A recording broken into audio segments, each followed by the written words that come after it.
Buenos días, estamos en tu mundo mujer, y me da mucho gusto recibir el día de hoy vía telefónica a quien es candidato a la gobernatura de Jalisco, y vamos a platicar el día de hoy con el señor Miguel Castro Reynoso, contador, empresario y además alguien que ha ejercido de alguna manera importante también ya en nuestro Jalisco con una gran historia. Muy buenos días, señor Miguel Castro, ¿cómo está? Hola, muy buenos días, me da muchísimo gusto saludarte y por supuesto saludar al amable público que te acompaña todos los días. Y bueno, pues como siempre a la orden, una disculpa porque por cuestiones de tiempo de una u otra manera no pudimos estar allá, pero aquí estamos a la orden y al pendiente. Gracias, señor Miguel Castro. Y este plan que se tiene pensando en los jaliscienses, pensando en todos, desde chiquitos hasta grandes, ¿cuál es la prioridad? El tema de la educación es sin duda clave, es muy importante. Es la parte más importante, es la necesidad clave de atender y resolver muchas de las necesidades que hay. La educación es el motor transformador de la sociedad y estoy convencido que solamente en una sociedad en donde la educación esté bien fortalecida, en donde esté cada vez mejor atendida, es la manera en cómo podremos caminar. Yo estoy totalmente determinado a que en la educación podamos atender desde el pequeñito que está en preescolar hasta el adulto mayor. Y he propuesto 7 ejes importantes en materia de educación, en donde el más visible es el de la nueva universidad pública en Jalisco. Uh-huh. El interés es que los jóvenes que hoy salen rechazados de la Universidad de Guadalajara tengan en esta propuesta una alternativa de educación que les permita crecer, desarrollarse, salir adelante. Uh-huh. Y por el otro lado, la propuesta de Jalisco bilingüe, que tiene como objetivo que en Jalisco sea el primer estado en todo el país en donde sea totalmente bilingüe la educación. Uh-huh. Podemos lograrlo si nosotros enfocamos todas nuestras baterías a que la educación básica y media básica, es decir, educación primaria y secundaria, sea una educación en donde tengan inglés, pero inglés de calidad, no un inglés que no les permita dominarlo totalmente. ¿Qué necesitamos? Que los jóvenes cuando terminen la secundaria puedan tener una certificación con validez internacional que pueda garantizar que estos jóvenes cuando estudien la preparatoria o una carrera puedan dominar en la escritura, en la lectura, en el entendimiento y en el habla totalmente esta segunda lengua. Hablar inglés ya no es un lujo, hablar inglés es sin duda una necesidad importante atender y resolver, y es por ello que estas 2 propuestas son fundamentales. Claro, hablando también de otras más como preparatoria para todos, una educación básica de calidad, pensando ya en modelos de cara a la reforma educativa, que podamos también seguir apoyando un programa de becas, una propuesta de educación para los trabajadores, y bueno, por otro lado, que podamos nosotros también trabajar en una propuesta que nos permita que al adulto mayor en los centros de día tengan la posibilidad de terminar su primaria, secundaria, bachillerato, o que puedan dominar tecnologías de la información, herramientas desde los smartphones hasta algunos elementos importantes que les ayuden a que su calidad de vida sea mejor. Uh-huh. Ahora, candidato, se promueve entonces esta nueva universidad con posibilidades de ya no tener a nadie sin estudio, a nadie. Para nosotros es muy importante que los jóvenes que hoy lamentablemente se quedan sin la oportunidad de seguir estudiando una universidad, una licenciatura, una ingeniería, pues tengan en esta propuesta que el gobierno del estado pone sobre la mesa como candidato a gobernador, sea una posibilidad real.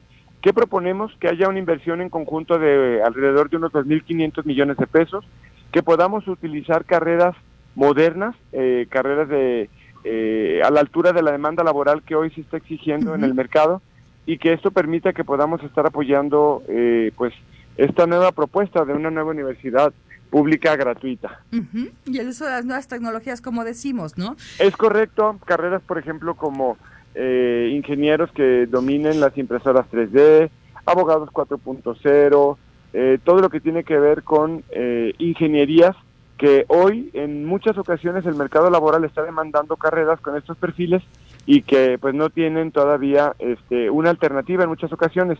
En Jalisco se ha significado por ser un estado líder, innovador en el tema de la ciencia y la tecnología. Uh-huh. Para nosotros es clave que los padres de familia, las madres de familia, ya no tengan esa zozobra de cada 6 meses de que los hijos pues hacen un trámite para salir en una licenciatura o en una carrera y no tienen esa posibilidad. Mi mayor interés, mi mayor preocupación es que podamos nosotros dar esa apuesta, dar esa alternativa y esa posibilidad para que los jóvenes no se queden sin estudiar una segunda carrera. Así es, una primera carrera y tener la posibilidad de sí estar estudiando, como decimos. Así es. Esto es en el desarrollo social incluyente, de alguna manera, donde se platica de la educación, de la salud, de la posibilidad de estudiar, también, como bien comentamos. Sin embargo, también nos preocupa y de sobremanera la seguridad. No tenemos confianza para estar en las calles ya de noche, no tenemos confianza para salir a lugares. ¿Cómo van a ejercer el que tengamos cerca la seguridad y tener más confianza en nuestra ciudad? Necesitamos replantear. Las soluciones que se han utilizado hasta este momento no han dado una respuesta oportuna. Primero, tenemos que darle una total autonomía al Poder Judicial. Necesitamos que al frente del Poder Judicial tengamos una infraestructura y una condición distinta. Hay que darle autonomía financiera. La hacienda del Poder Judicial debe permitirle tener una mayor fortaleza para que el nuevo sistema de justicia sea más fuerte, más robusto, que no tengamos lamentablemente tanta impunidad como la que se está viviendo en este momento, que al frente de la Fiscalía General esté alguien totalmente autónomo del gobierno para que no seamos juez y parte. Necesitamos crear la Secretaría de Seguridad, Prevención y Protección Civil. Hay que darle un especial énfasis al tema de la operación en el territorio, con estrategia, utilizando inteligencia, utilizando todas las herramientas tecnológicas que están a la mano, pero que sean utilizadas a través de plataformas de inteligencia que puedan permitir desde cuál es el estilo y el tipo de vida que un policía tiene, si los exámenes de control y confianza están llevándose a cabo de una manera adecuada, si esto está dando una respuesta oportuna a la sociedad, que en muchas ocasiones yo escucho cuando salgo a las calles, cuando platico con las personas en la calle, que no saben si se sienten más seguros con la patrulla o sin la patrulla. Uh-huh. Este tipo de cosas tienen que cambiar, dotar de mayor capacitación, creándole licenciatura en materia de seguridad pública para que tengamos policías más capacitados, con mejores condiciones. Pero por el otro lado también hay que quitarle la parte política al tema de la seguridad. Yo apuesto por este proyecto en donde tengamos un mando único estatal, en donde trabajemos de la mano las policías municipales y las policías y la policía estatal. Y bueno, por el otro lado hacer un gran énfasis en el tema de la prevención. Hay que crear centros para la atención a las adicciones, hay que atender de manera muy fuerte a la prevención.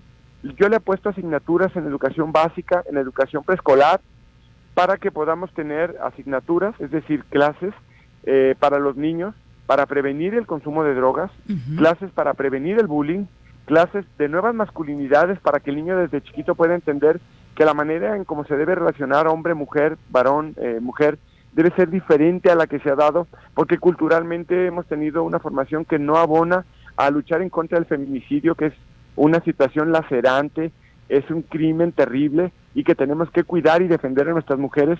Y bueno, por el otro lado también creo que tenemos que trabajar muy fuerte en una cultura de paz.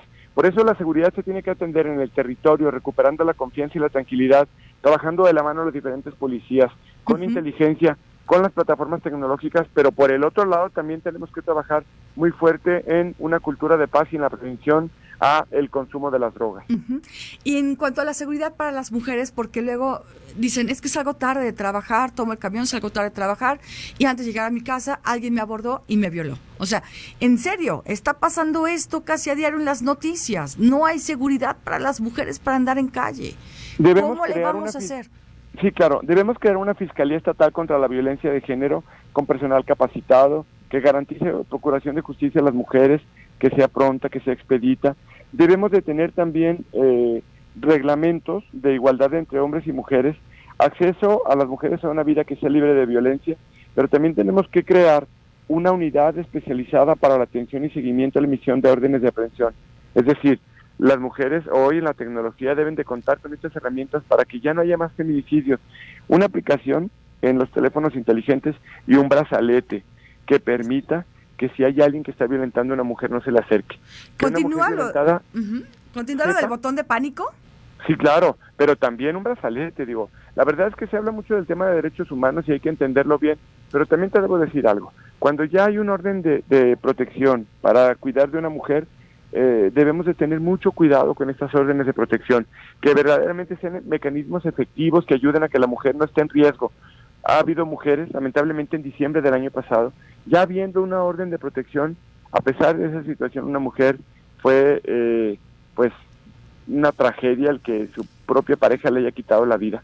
Hoy esa persona ya está purgando una condena, pero es terrible que este tipo de situaciones se sigan dando. No podemos permitir que haya una mujer más que sea violentada, que sea lastimada, y tenemos que incorporar en la legislación el concepto de salvaguarda urgente e inmediata de los derechos de las personas y grupos en situación de vulnerabilidad, entre estos los de las mujeres. ¿Para qué? Para que las instituciones públicas y principalmente una nueva Defensoría del Pueblo se conviertan en instituciones que garanticen y protejan los derechos de las mujeres. Hay que implementar una red estatal de prevención de la violencia y de la formación de nuevas masculinidades. Y por supuesto, creo que debemos de crear una red estatal de estancias infantiles, una casa de día que ayude a atender a los adultos y que nos pueda ayudar a atender a las familias en donde hay problemas o riesgos de violencia. Bien. Y bueno, hay Señor que Miguel, también dar alternativas. Y seguimos platicando después de un corte comercial. Me permitirá un corte comercial, señor Miguel Castro Reynoso, quien es candidato del PRI a la gobernatura de Jalisco, hoy con nosotros. Y regresamos con él después del corte. 31 22 11 90 y 36 47 18 83, por si quieres dejar preguntas, comentarios el día de hoy aquí en Mundo Mujer.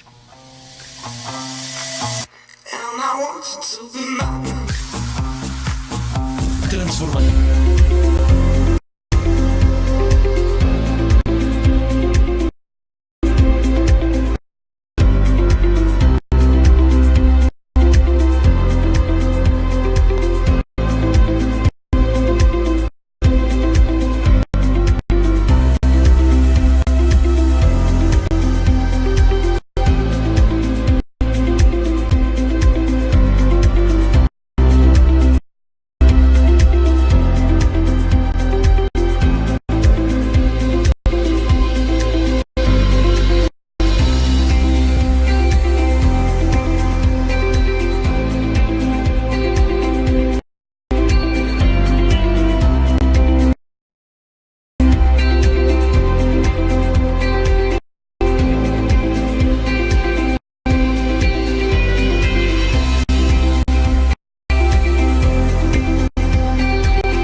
desabasto del agua? Mira, se trabajó durante mucho tiempo una propuesta que era la de Zapotillo. Finalmente, entre otras circunstancias, la parte política, la parte social, la parte jurídico-legal, y se opta por una alternativa diferente. Yo apuesto por el purgatorio. El purgatorio es un proyecto que nos puede permitir a nosotros hacer llegar alrededor de 5.6 metros cúbicos de agua por segundo. ¿Esto qué permitiría? Permitiría que tengamos en el área metropolitana de Guadalajara el abastecimiento de agua garantizado por los próximos 20 años, por lo menos. Esto nos daría un margen importante de maniobra para que en la ciudad no tengamos en esta época de estiaje problemas como los hemos tenido con los tandeos. Y bueno, por el otro lado también compartirte una preocupación que debemos de compartir todos, y es el hecho de que hay que cuidar cada vez más del consumo razonable del agua. Hay algunos países, Europa, en donde el consumo de agua puede andar en niveles, o países de primer mundo como Estados Unidos, de 200 litros al día por persona o hasta promedios mayores. Aquí debemos de andar entre los 100, los 140, pero sí tenemos que ser cada vez más conscientes de que el uso debe ser racional. El agua debe costar en función del beneficio y del aprovechamiento que se tiene. Tenemos que tener cada vez más conciencia de que el agua es cara y hay que pagarla, y hay que usarla de manera inteligente, hay que cuidar de ella, y la propuesta también es que podamos aplicar algunas políticas sociales que nos ayuden a que se cuide cada vez más el agua. La conciencia del uso del agua responsable sin duda tiene un gran valor, y hay que trabajar mucho también en esta parte. Bien. Por otro lado, señor Miguel Castro, la propuesta de entregar 300,000 bicicletas eléctricas. Hay una apuesta que tiene como objetivo que podamos nosotros generar un proyecto muy ambicioso en donde participen gobierno, empresas, ¿De Jalisco? De la educación formal, sí, en Jalisco, y que lo que proponemos es que tanto para estudiantes como para personas que en la vida cotidiana tienen que moverse de un lugar a otro, pues puedan tener una alternativa en el uso de la bicicleta eléctrica que verdaderamente permita que se deje de usar la bicicleta como un uso totalmente recreativo, y que pueda enfocarse a regresar a hacer la Guadalajara que hace 40 o 50 años, pues, en donde mucha gente utilizaba la bicicleta como un modo cotidiano para acudir al trabajo, para ir a la escuela.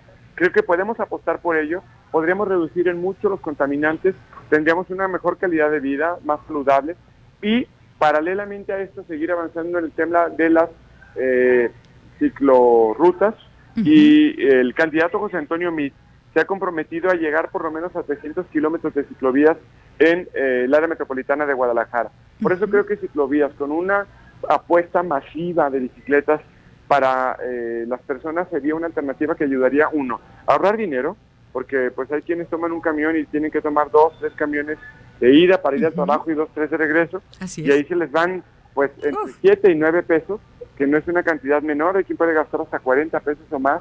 Y por el otro lado también, quien tiene un vehículo automotor, pues no tener que estar usando el vehículo automotor todo el día, todas horas y para ir a todos lados. Y esto ayudaría también a quemar menos combustible y por ende también a contaminar menos. Esto suma a lo que ya tenemos del plan de Mi Bici, entonces. Así es, son incrementar alternativas diferentes que pueden utilizarse y que pueden ser apoyos importantes a estudiantes, pero también pueden ser un programa interesante para que haya un subsidio entre el gobierno del estado, las empresas, y que también las personas puedan tener una alternativa diferente para poderse mover. Hace unos 4 o 5 años la bicicleta eléctrica era muy cara. Hoy ya las economías nos han permitido que a escala puedan ser interesantes y puedan ser factibles. El uso de las bicicletas eléctricas tienen una autonomía de más de 30 kilómetros, es decir, alguien puede perfectamente bien moverse en una distancia considerable de 10, 12 kilómetros, llegar a su trabajo, conectar su bicicleta, volverla a cargar y regresar nuevamente a su casa por la noche o por la tarde, pues con una bicicleta eléctrica que puede ayudarle a que incluso no sea tan complicado el tema de la condición física. Bien, otro tema es el cuidar nuestros bosques, el compromiso que existe con el bosque de la primavera. ¿De qué manera se va a lograr esto para que ya no se habiliten ahí las zonas y terrenos más bien para ejercer la construcción y mejor sí cuidar nuestro bosque? El bosque de la primavera es un espacio vital para todos nosotros. El bosque de la primavera es el espacio de oxígeno, el espacio que fomenta el que podamos tener una gran cantidad de agua en el área metropolitana de Guadalajara. Hay que entender que hay una convivencia que se tiene que dar entre el gobierno y quienes son propietarios o conviven en torno al tema del bosque de la primavera. ¿Qué tenemos que hacer? Bueno, darle una mayor flexibilidad a la relación que existe entre usuarios, desde los que hacen deporte ahí, desde los que tienen actividades públicas, porque tiene que ser un espacio de mayor convivencia entre nosotros. Por otro lado, tenemos que buscar cómo promovemos que no haya una contaminación agresiva ahí. Hay muchas personas que utilizan la quema para el cultivo y que evidentemente esto pone en un grave riesgo al bosque de la primavera. Tenemos que cuidar el bosque de la primavera de los intereses económicos, inmobiliarios, que lamentablemente muchos políticos representan ese tipo de intereses y que debemos de cuidar que esto no se dé. Tenemos que trabajar también muy fuerte para que podamos prevenir el tema del fuego y creo que ahí hay una serie de posibilidades y alternativas a apoyar. Luego, tenemos que buscar cómo la OPD, que funciona para la regulación de la relación entre los ejidatarios, los dueños de los predios, porque una parte importante del bosque de la primavera es de carácter privado, se da de una manera armónica. Los gobiernos a nivel internacional tienen programas muy interesantes de servicios de pago ambientales y estoy totalmente convencido que si como gobierno fomentamos alternativas de servicios de pago, puede esto posibilitar que muchas de las personas que hoy tienen cientos de hectáreas como propiedad, pues tengan una posibilidad, una alternativa diferente en esto. Por lo tanto, el bosque de la primavera hay que cuidarlo de una forma integral, hay que cuidarlo con responsabilidad, no permitir que se sigan construyendo viviendas, cuidar a los dueños de los espacios, fortalecer también el cinturón que existe hoy, que el gobierno del estado se ha metido mucho a trabajar en ello, y que bueno, pues podamos tener una política integral para que cuidemos nuestro medio ambiente, cuidemos el bosque de la primavera y cuidemos el pulmón fundamental de oxígeno y de agua potable que hoy pues cuida del área metropolitana y cuida de nosotros, entender que no somos dueños del territorio. Ahí está el compromiso. Y aquí queda en Radio Mujer, en Mundo Mujer. Vamos a dar seguimiento a todos estos temas que estamos haciendo. Otro es paridad en el gabinete. ¿Qué hay de esta forma incluyente? Bueno, hay que entender primero que la relación entre varones y mujeres debe ser diferente. Hay que fomentar fuerte la cultura de nuevas masculinidades.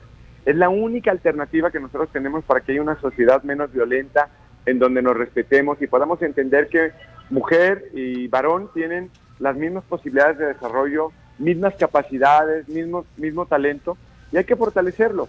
Esto no solamente por el tema de mujer por ser mujer u hombre por ser hombre, no, creo que tiene que ser a partir de las capacidades que mujer y hombre tenemos. Por lo tanto, yo propongo paridad de género en el gabinete, es decir, que la mitad de los espacios sean para mujeres y la mitad sean para varones. Esto va a posibilitar a nosotros una alternativa de desarrollo potente, fuerte, que nos ayude a que podamos crecer y desarrollarnos de una manera distinta. Y creo que el buen juez por su casa empieza. Lo que yo propongo es como candidato que las mujeres ocupen espacios de relevancia dentro del gabinete, porque la mujer tiene capacidad, tiene talento, y hay que apoyar esa capacidad, ese talento, pero también hay que hacerlo en la educación. Por eso propongo que desde la educación básica tengamos una cultura de nuevas masculinidades.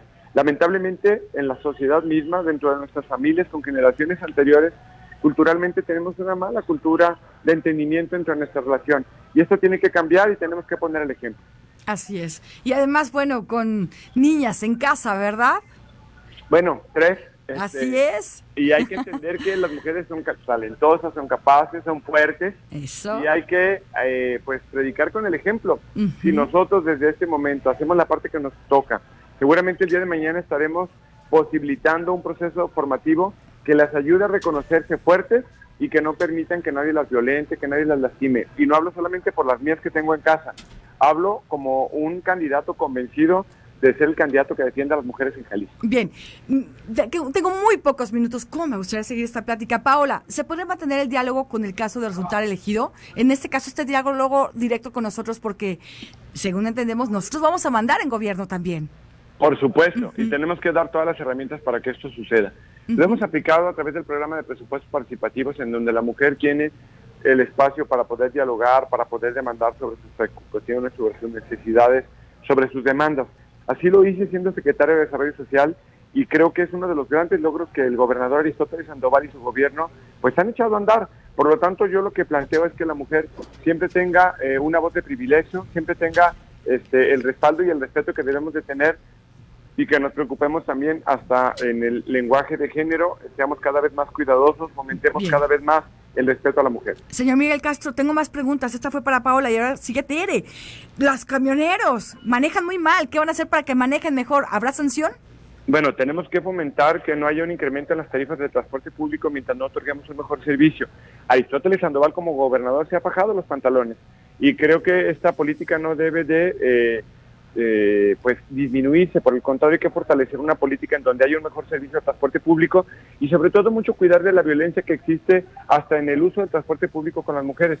Hay una violencia sexual gravísima que lamentablemente se da mucho en el transporte público y tenemos que luchar porque esto pues cambie, ¿no? Y que haya sanciones ejemplares ante actitudes o comportamientos de esta naturaleza.